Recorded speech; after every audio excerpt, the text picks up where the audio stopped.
When this homeless guy entered Burger King, the cashier looked at his money and called the police. Before we continue with the rest of the video, we could use your help.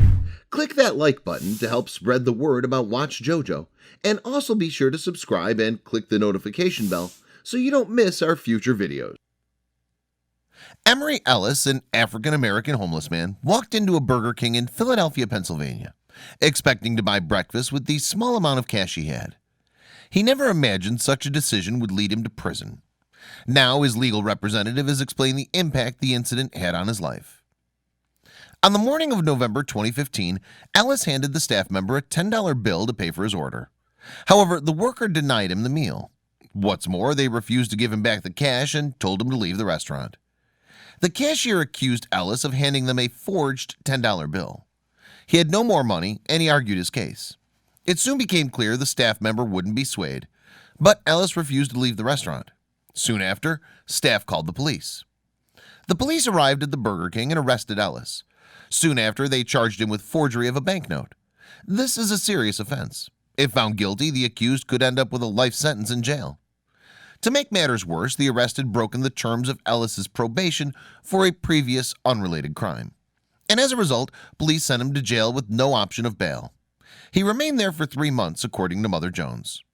Then, in February 2016, the Secret Service discovered the $10 bill Ellis handed to the cashier was indeed legitimate.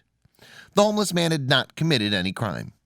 Prosecutors dropped the forgery charge and the authorities released him.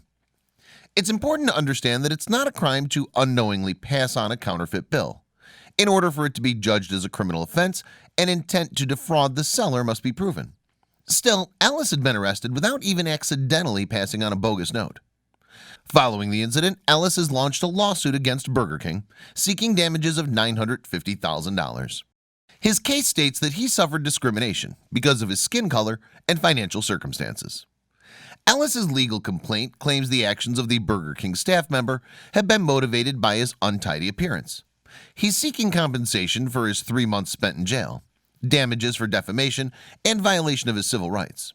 It also alleges that he never received his original $10 back.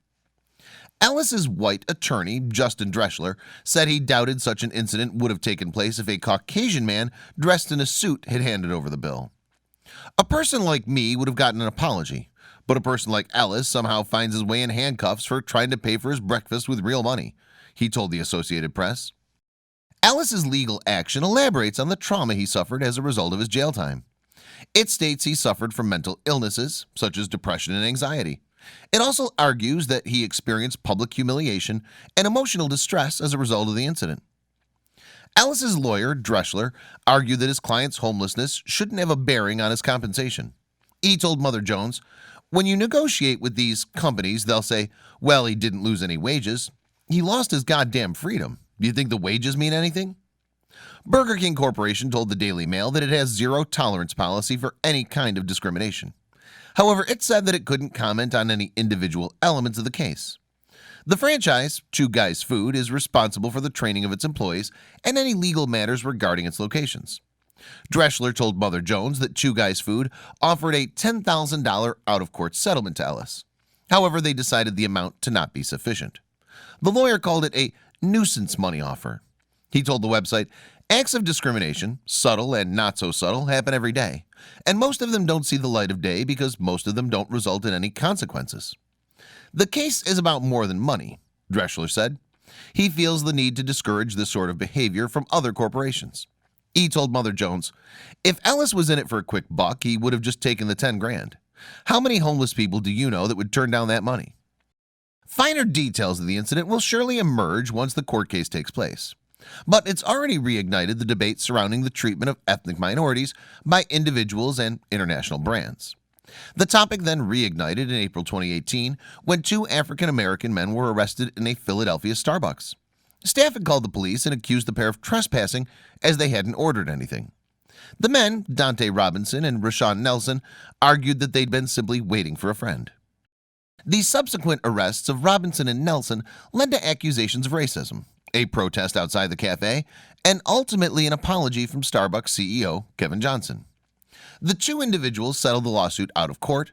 The men received $1 each, and the city donated a further $200,000 towards a youth entrepreneurship program. Meanwhile, Lalaide Sayambola, a black Yale University student, had her very own grim experience. According to The Independent, another student had called the police on her after she fell asleep in a common room on campus.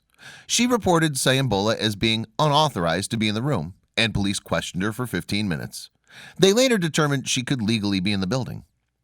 There are plenty of other incidents of white people calling the police on ethnic minorities that may have made the news in 2018. One of the best-known examples is that of Allison Attell, whose story went viral after she rang the police to report an 8-year-old girl selling water without a permit. Meanwhile, African-American man Ellis is currently drifting between homeless shelters, friends' spare rooms, and occasionally the streets. He told Mother Jones that a successful lawsuit will provide the leverage he needs to find a permanent home and a job. It might also let ethnic minorities across America know that they needn't suffer discrimination alone. Please don't forget to share this story with your friends below.